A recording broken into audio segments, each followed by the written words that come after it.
good to have everyone on stage. Like this is a panel really kind of aimed at kind of arts, entertainment, and technology. Our panelists here today are all doing amazing work in the STEM area. And so I'll just kind of do a quick introduction of everyone. So this is Kayla Mason. She is the director of the Hidden Genius Project, which is a nonprofit organization that is really aimed at teaching African-American youth technology, coding, software development, and just all things tech related that will help them just build careers and pathways into technology careers into the future. And then we also, I have to take out my notes. I actually just met James today. So he's an illustrator and a designer based in Long Beach. He's been drawing ever since he's been 3 years old, and he went to school at Long Beach State.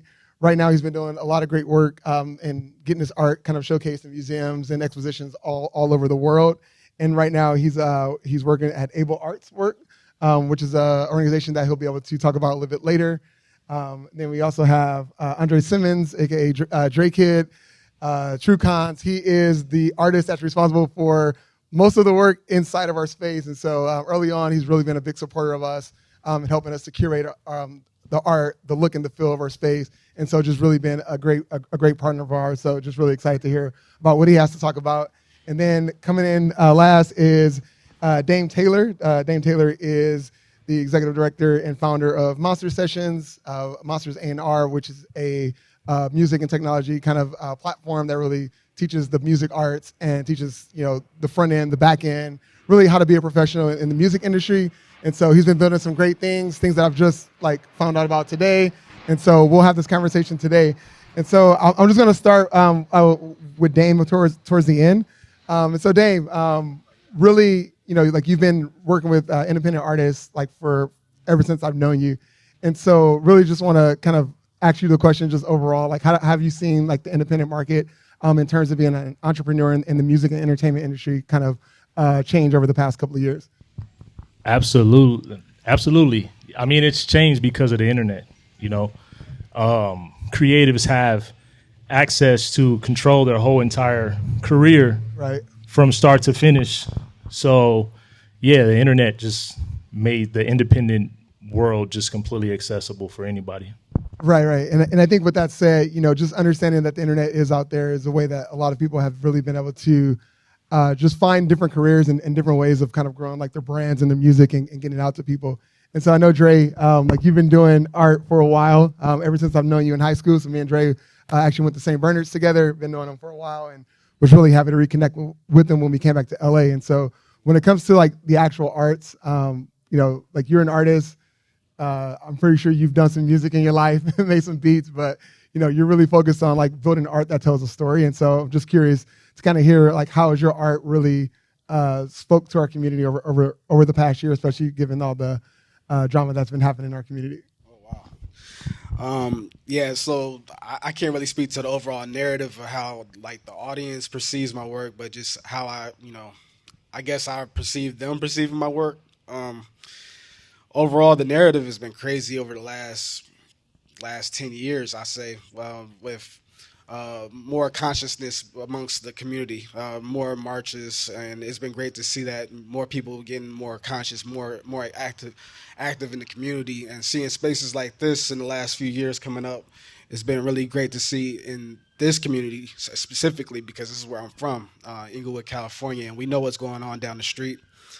We know, there's different plans for,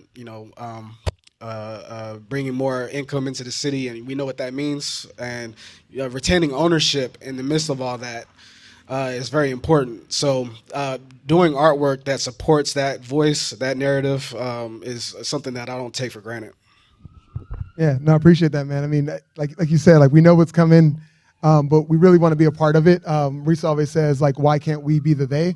And really what that means is everyone complains about, things that are happening in our city, but if you're aware of what's going on, if you're aware of how to take advantage, if you're coming to events like this and getting the knowledge to get ahead of things, then you can come out stronger than you went in. And so it's really important about really understanding what's going on in the community. And so tapping into organizations that have a lot of things going on is really important.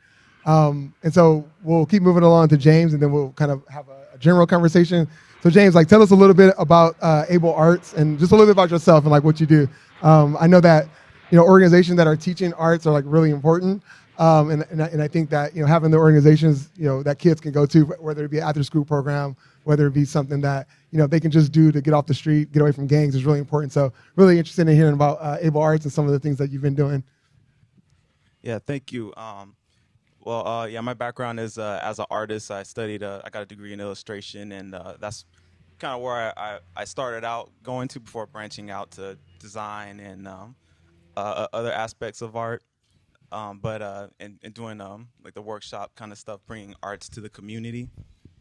With Able Arts Work, they originally started as a program that was for adults with developmental disabilities and making sure that they had access to arts and access to what that brings to improve your quality of life, to develop skills, and that was its foundation, and it expanded out to various other types of programming. But there I teach workshops, and I run the workshops program, and we drop into different communities. From the ones we work with most are from South Central all the way down to San Diego. So we're in Orange County, Harbor areas. So we're kind of all over the place, but it's important that our role there is to go into schools to bring in arts that is definitely missing in schools. California is one of the states that lags far behind in arts education, even though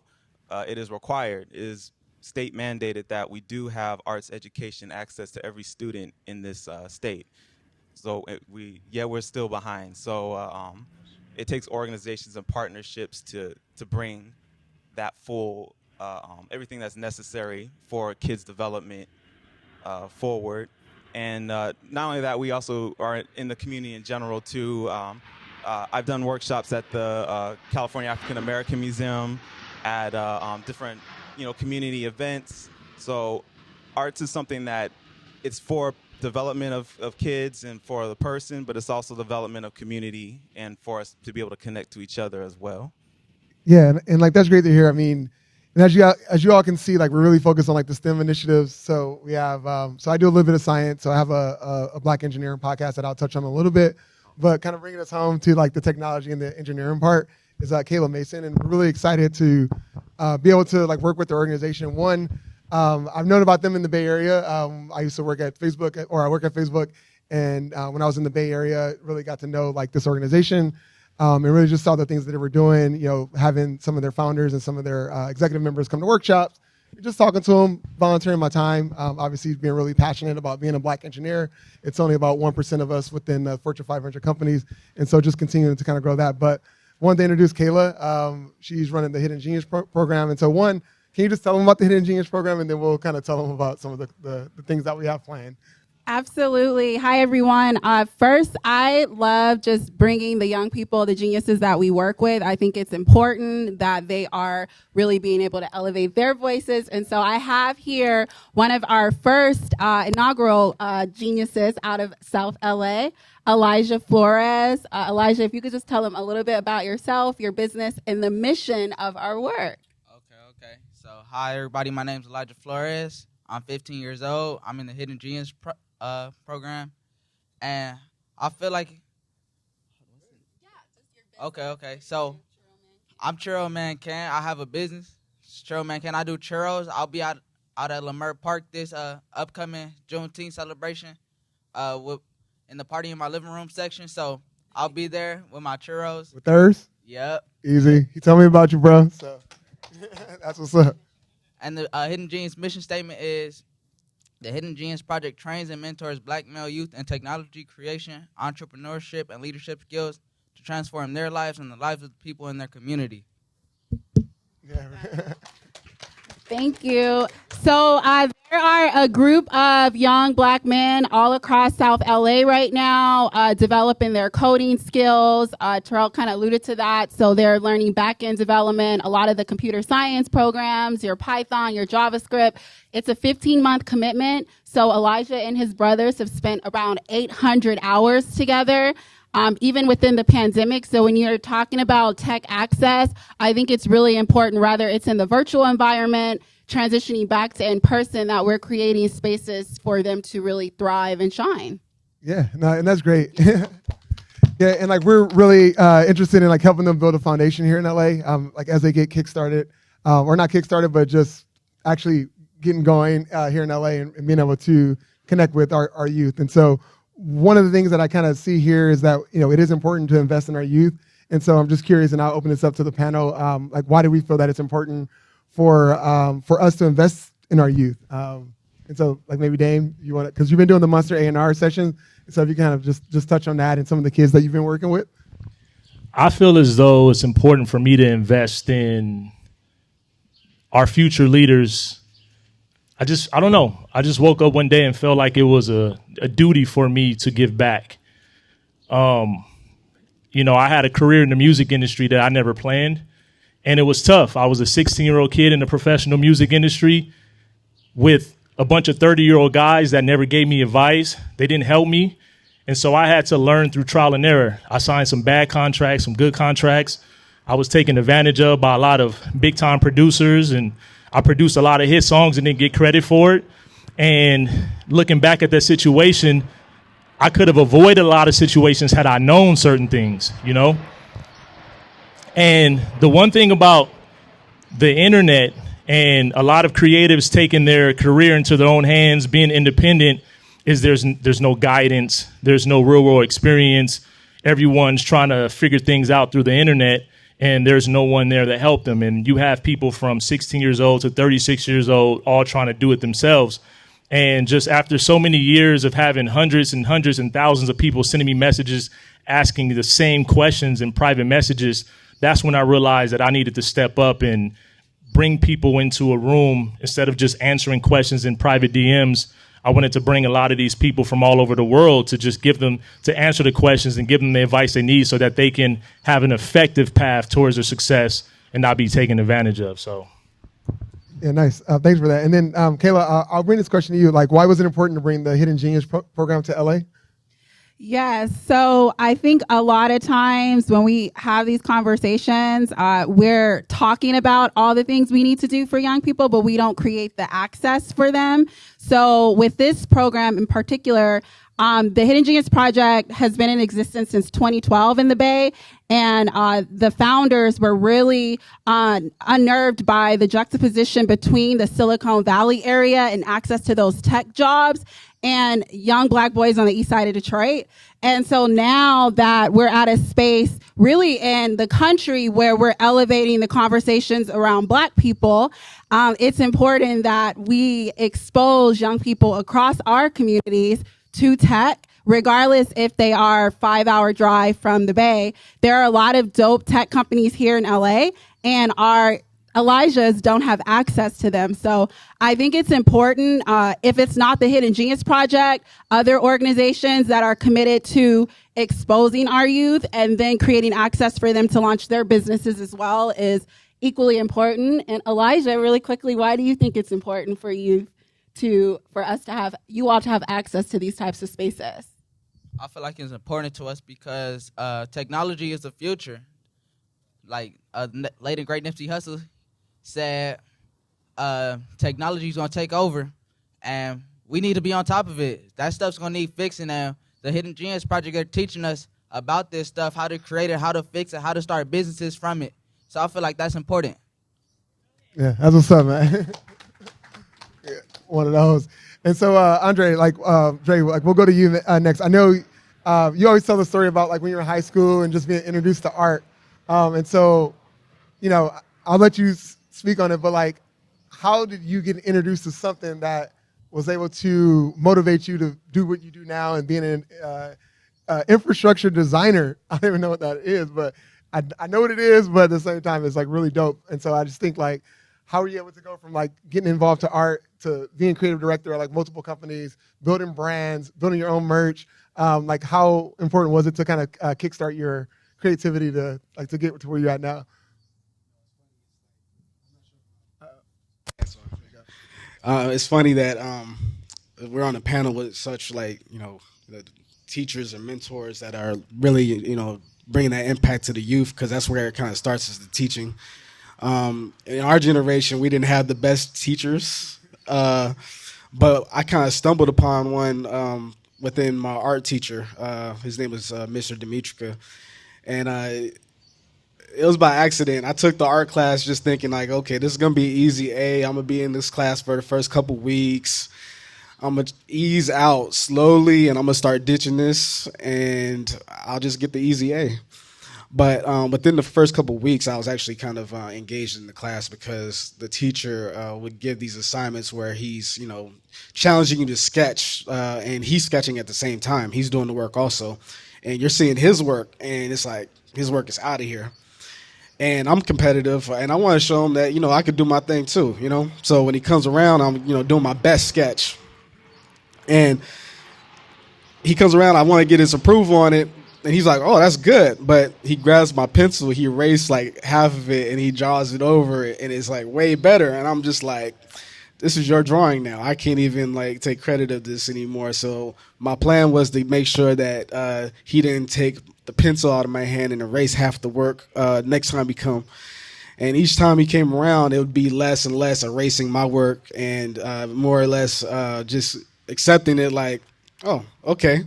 And then by the end of the semester, he would end up submitting my work to different little groups in the city unknowingly to me, and I was winning like little awards and stuff like that. And it was like, I can't. There's nothing I could quantify, with that experience of being with a teacher that really broke that barrier of communication that I had as, being a frustrated youth, being from two different cultural backgrounds, him being from Romania, just inspiring a young guy like myself to do better.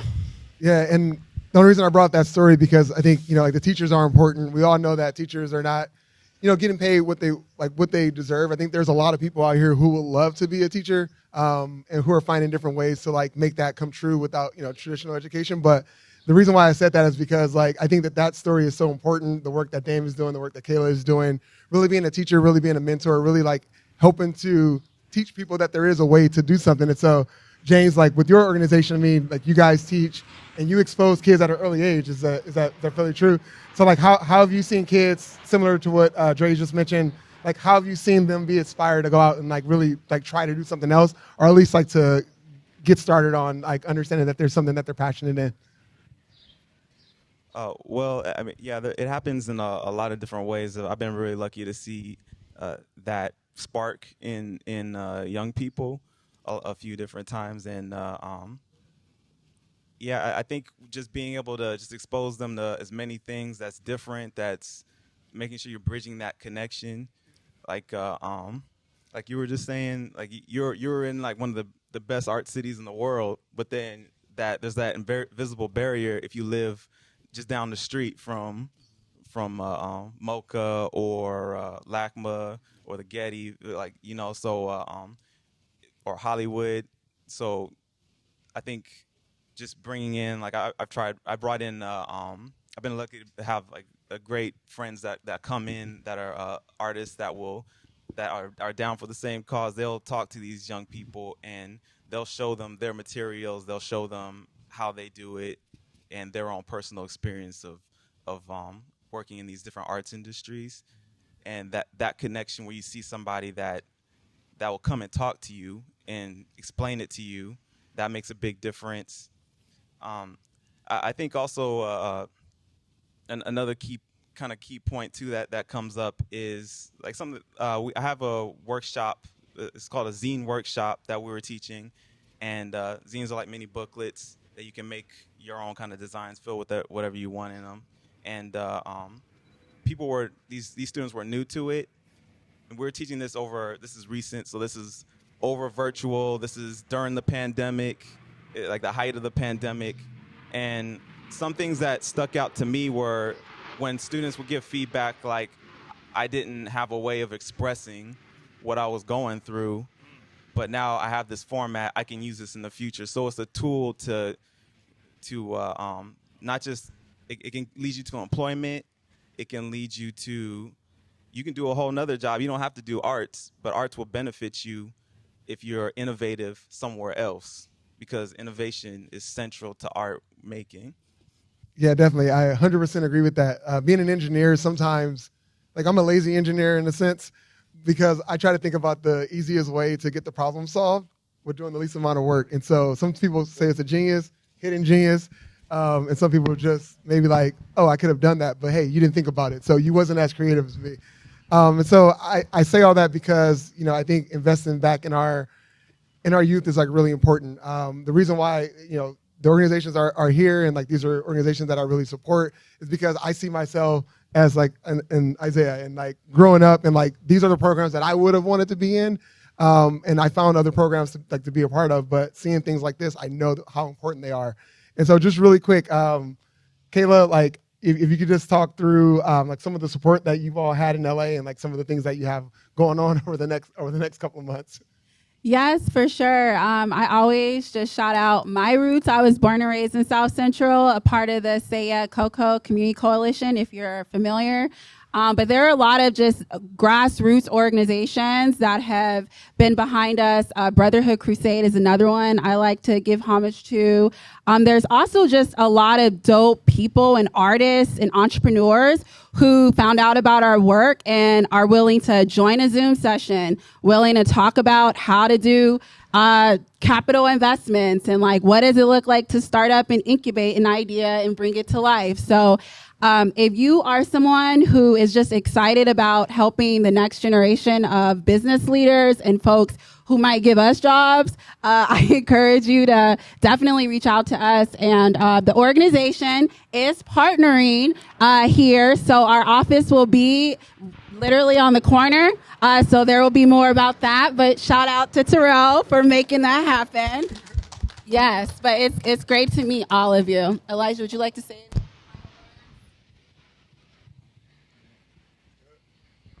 I'm gonna be, just a reminder, I'm gonna be at Lamert Park. The churros.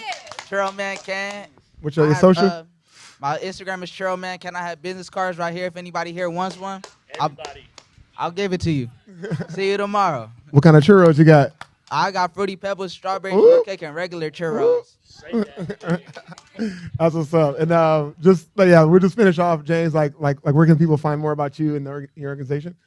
You can find more about my organization, Able Arts Work, at ableartswork.org. Also at Able Arts Work on, I think, all the social media platforms. You can find out more about myself at James Makes Art, mostly on Instagram, and also jamesmakesart.com. Cool. And then Dre, we'll just keep it down the line. Tell everybody where to find your art, because people ask about it every day. Like. Truecons.com. That's spelled TrueConns.com. At Truecons and artist Dre Kid on IG. And Gumbo Theory. Oh yeah, and Gumbo Theory coming back soon. Yeah. Coming back real soon.